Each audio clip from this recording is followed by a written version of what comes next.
Good evening and welcome to City Wrap Ramadan. Today's show is all about food, food and more food. From the history of Arabic cuisine to whipping up iftar meals and even learning how to best digest our food during Ramadan. We've got a packed episode for you. We like to kick things off by showing you what you can win on tonight's competition. And as always, you can rely on us to have an amazing lineup of prizes. 2 perfumes from Paris Gallery, a bag filled with own products worth 1,000 dirhams, 500 dirhams to spend shopping for your kids at Katakit, meal vouchers for Wafi restaurants, iftar vouchers for the Oberoi Dubai, a bag filled with products from Rimmel, a voucher to spend at the Lily Pond Spa, a platter of gourmet dates from Batil, Angel Schlesser perfume for women, and Mandarina Duck's men perfume. If you'd like to take part in this evening's competition, stay tuned to find out how. Now, first, it's time for more of our Ramadan health guidelines. And since we know the transition from fasting to consuming large meals can cause a bit of blockage, we sent Marwan to find out how we can help things flow a little better. Fasting radically alters our diet and eating habits. Meals are limited to the morning and evening, causing the body's metabolism to slow down, which comes with its own host of problems. So, what happens when your body can't deal with the changes? Some people may experience some serious discomfort while fasting. This is due to the lack of fiber, fluids, and especially water. This can also add an extra challenge to those who are fasting in the holy month. Fasting is an issue if you do not take enough liquids a day. This will cause constipation. If you do not take enough fiber, as you will know, you're fasting for so many hours, so binging on bad food, high carbohydrate diet, for fiber, fried food, this will affect your digestive system and makes it slower in movement, and absorption will be also different. The body can be heavily altered during Ramadan because of slowing digestion. Constipation can cause discomfort and indigestion and make you feel bloated. But can this lead to other health problems? Constipation, it can lead to straining, and the straining can lead to hemorrhoids.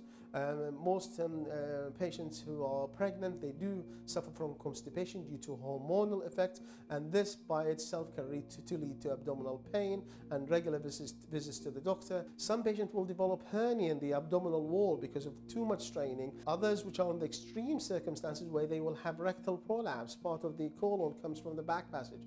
All of these are complications, can be avoided. The first thing by preventing it is eating fiber. This is very crucial.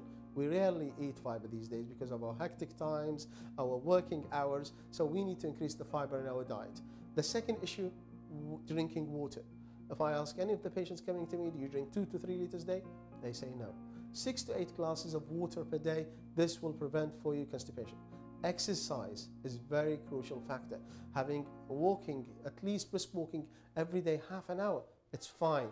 So Ramadan can be hard on our stomach, but the key to a healthy digestive system lies in a few simple tips. Make sure you exercise more, increase your fluid and fiber intake, and Ramadan should pass with ease.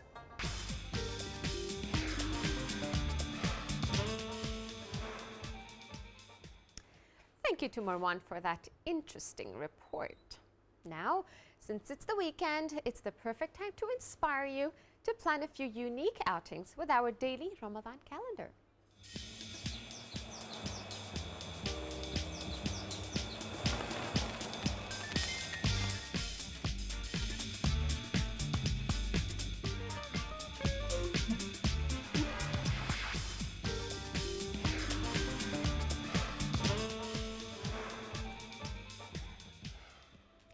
It's time for a break. We'll be back in just a couple of minutes to explore the history of food, and then we delve into it. Stay tuned for so much more.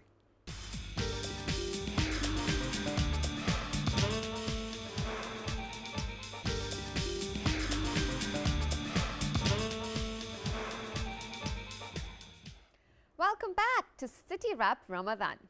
Now, we've spent a good chunk of every episode learning how to cook some fantastic iftar dishes. But now it's time to learn where many of these recipes evolved from and how they've come to influence our culture and traditions. Here to give us some insight into the history of Arabic cuisine, as well as share some inspiring Ramadan stories, is Dima Sharif, a cookery and baking instructor and a food writer. Welcome to the show, Dima. Thank you for having me. Pleasure is mine. Lovely. So now, Dima, tell me, what is it about the food from this region that, and the history of it that inspires you and interests you? To begin with, I was actually, Arabic cuisine was the least of my interest, academically speaking, Really? because you know how we tend to take things that are home for granted. I cooked the cuisine, I loved eating it, loved serving it on occasion to my guests, but that was it. I was more interested in exploring French cuisine because I felt like it was a more sophisticated cuisine, and I felt like academically there's been a lot that's been written about it, which for someone who's curious, you could find information. It's going through everything that is French cuisine that took my fancy. I started realizing that it actually all evolved from this region somehow. Really? There is a connection. Of course, French cuisine is a huge cuisine. We cannot say that it's based on Arabic, but historically speaking, the evolution of food and how people changed food from simple to actually what we eat now all started in this region. And that's where I started becoming very interested in pursuing the cuisine more than just cooking and to go deeper into the information. And that's where it started.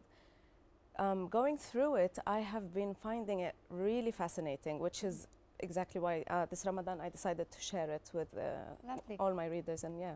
Tell us some of the interesting facts about the Arabic cuisine and how it's evolved. Yeah. First of all, when we say Arabic cuisine, Arabic is originally Bedouin. It started in the deserts and the Saharas. In the deserts and the Saharas, as you know, there isn't, ingredients are very scarce, and the food mainly depended on what was available.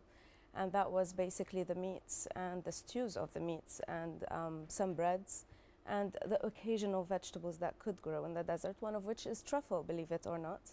Yeah, and yeah. Wow. And in Saudi, actually, they eat a lot of truffles, and it's not a luxurious commodity. It's just something that grows in the desert. So, yeah, and it's more like Islamic cuisine, which is basically what we know now, because it's with, when Islam came to the region, that is when the cuisine was developed, because that is when both Bedouin communities and agricultural communities actually got together, because you know of the expansion of the Muslim world, and that's where fusions started. So things coming from India or Asia started coming into this region and moving north towards Spain and towards North Africa, and then from there was the transition. So I think that is like one of the most interesting stuff. It is indeed because you're very talking about a very old era. Exactly. Medieval, yeah. Exactly. Yeah. So tell us, what are some of the oldest recipes that we still continue to? Tharid is one of them, which is basically bread that is soaked in broth and has some kind of meat with it. As you can say that this was mainly what people used to eat, and then when the agricultural community started, that's when vegetables were introduced and they were added to these stews, and that became the stews that we know today. And then tomatoes became very interesting, and that people discovered that when you put them in food, it actually gives color. And believe it or not, even historically, people always wanted to see something that looks nice before they eat it. Wow. And the addition of tomatoes made the stew red, which was like, at that time, probably it was like an invention. The color. Like, yeah, we're eating something that no longer looks like just, water. So, and that's how stews evolved. It was actually in the Abbasids era that it took, it expanded. It's like an explosion of culinary and gastronomy started then. It's because in the Abbasids era, the Caliphate was very interested in developing the cultural part of life. They wanted people to get more involved in writing, in poetry, in arts, and that's when they actually told people and gave them presents for, like, it went the extent of gold and jewelry. If you come up with a recipe that's never been had before, something very creative, and they had specific sets of rules for these, like the recipe has to be something that's not had before. It has to look very appealing, and it has to sound like it's something completely new. And anybody who ate that food has to think like, why didn't I think of this? Oh. See, in that era, the whole coring of vegetables came about. We tend to think, like I used to think, this was Lebanese at first, but then I thought the Lebanese learned it from Turks, Ottoman Empire. Yes. And I think most people think it is a Turkish, what do we call it, technique. But no, it actually is medieval Islamic, and it actually originated in Iraq. Wow. Yeah. So very, very interesting. I'm telling you, the stuff I have been finding out, and that's how I did the transition, because honestly, I was always focusing on learning the more refined French touches. You know, I think every cook goes through this, where you want to cook something that looks just, you know, like very meticulously prepared. And I have, like almost starting last year, I've gone through the whole transition where, you know what, no, I like it to look like it's made at home. I like it to look like it's honest food, you know? And finding out all of this information is making it very interesting. And all the time I'm just looking for more, which is, by the way, another thing. Because there isn't so much information about this, there's a lot of research and digging involved, which makes me feel like, you know, being sort of like There's a detective, still a lot more. you know, you're Exactly. going through this, going through that, going through poetry, going through even literature, because sometimes the actual food is not mentioned unless it's in poetry or literature. It's going through all of this, which has enriched completely everything that I know about this region. Well, thank you so much for being with us. It was so much fun listening to all these stories about the traditions and culture of our Thank cuisine. you for having me. Thank you so much. It's that time again to launch tonight's competition. But first, a quick reminder of our amazing lineup of prizes, including 2 perfumes from Paris Gallery, a bag filled with own products worth 1,000 dirhams, 500 dirhams to spend shopping for your kids at Katakit, meal vouchers for Wafi restaurants, iftar vouchers for the Oberoi Dubai, a bag filled with products from Rimmel, a voucher to spend at the Lily Pond Spa, a platter of gourmet dates from Batil, Angel Schlesser perfume for women, and Mandarina Duck men's perfume. Now, for your chance to take part in tonight's competition, check out facebook.com/citywrap to answer the following question. Which of the following statements is not a reason for fasting? A, to attain taqwa. B, to be reminded of the suffering of the poor. C, to lose weight. Or D, to practice self-control and cleanse the body and mind. Good luck to you all. We will be announcing the winner of the competition on our Facebook page, so make sure you check back in with us. We're off to another quick break, but when we return, Chef Rabah from the Oberoi Dubai is here to teach us how to make the perfect chicken musakkan.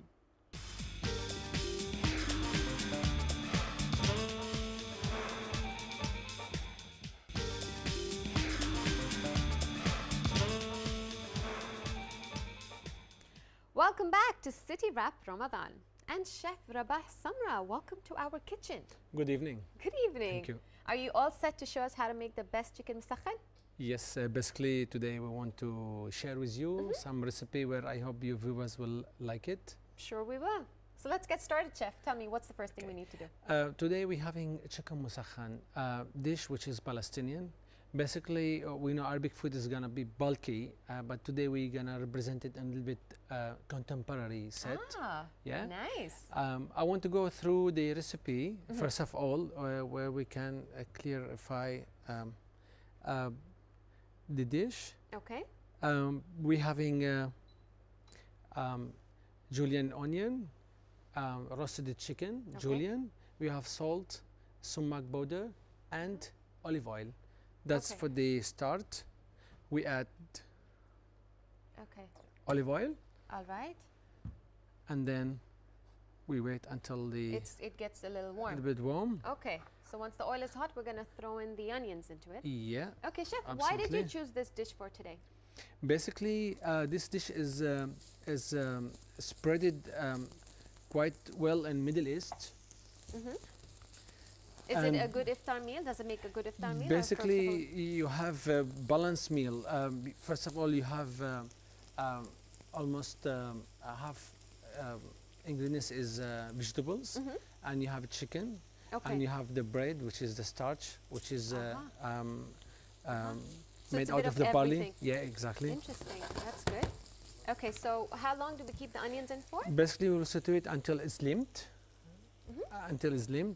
and we will basically spread it into the rugag bread. Rugag bread. Yeah, which is we call it thread bread. Okay, the three bread. Yeah. Okay. That's the way. Why this bread in particular for this dish? Basically, just to get a different shape All right. and design, which can help us in presenting this plate In a very in contemporary. modern, Yeah, exactly. contemporary way. Exactly. Very interesting. Okay, so how do you know that the onions are ready? Basically, once the water is off, you can realize once will observe the sumac powder Okay. that you can easily see that the onion is discolored totally in red. Yeah. Okay.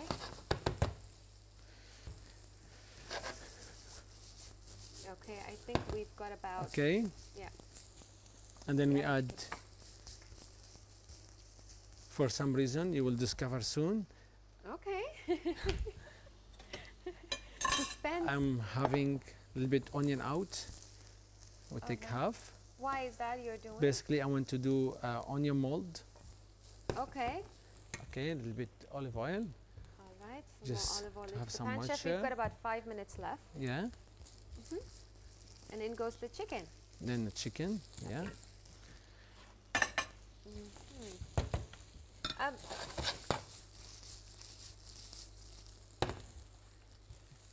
Okay. In while, yes. we can prepare the bread. Okay, let's start with the bread. Okay. A thin bread of thread. Okay. Basically, we fold it half moon, All right. quarter, Okay. then More? following. Yeah. So it looks like a cone. almost. Exactly. We will do cone shape, Okay. and then we go for cutting the edge. Edge or about half. How much are you cutting off? Basically, it's just almost 12 cm. Okay. 12 So it centimeters. depends on the diameter you're looking for. Now, if you have, example, a big platter, you can enlarge the circle Oh, diameter. it's Okay, nice that's the circle. idea. Okay. Chef, is this that you're preparing now, is it good for one person, two people? Serves how many? Basically, I'm serving now one person. One. Yeah, one person. Okay. Okay. Very simple. We bring silver foil. Okay. What did you We do to fold it? it. You fold it? Yeah, we fold it, and then What we- is this going to be? basically it's I'm gonna tie the bread. Okay. Okay, it's very simple. All I'm doing is just for just the twisting housewife, it? yeah, twisting, All right. just to help me in getting the cone shape in the Okay. oven. All right. Okay. We've got about 3 minutes, Chef. Mm-hmm. Okay. As you can see, the chicken is ready. Yes, we the put in the onions middle. are red now. Super. Okay.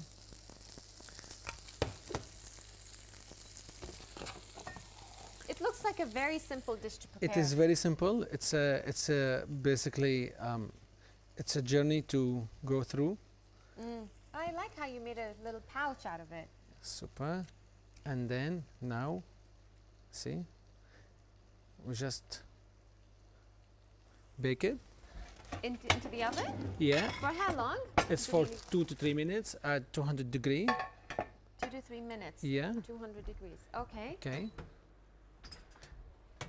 That looks very cute. Okay. All right. In a mixing bowl, we're having some rocca.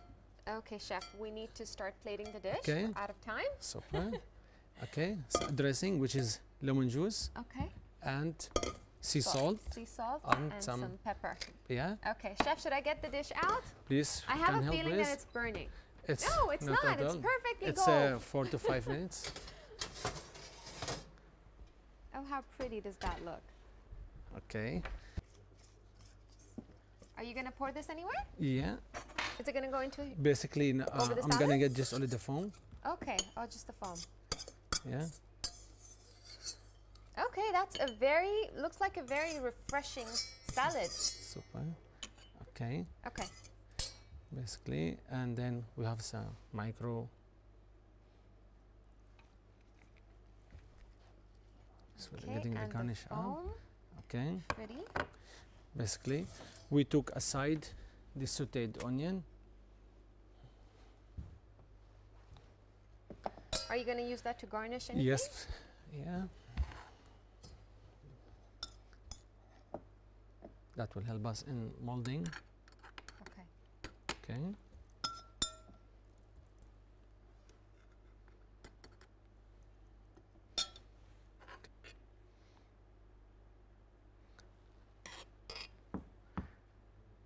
Okay. Now we add Going to the garnish it micros, with the microgreen, micrograins. Yeah. Okay. and then Voila. put your up. Lovely. Thank you so much for being with us and sharing your recipe, Chef. Thank you for having me, Wizal. Thank you. Thank you very much for your viewers. Thank you. That's all we have time for on tonight's show. Have an amazing weekend. We'll see you on Sunday with a range of 8 fashions for kids and more fitness tips to keep you in top shape this Ramadan. Have a wonderful iftar and a beautiful evening. Good night.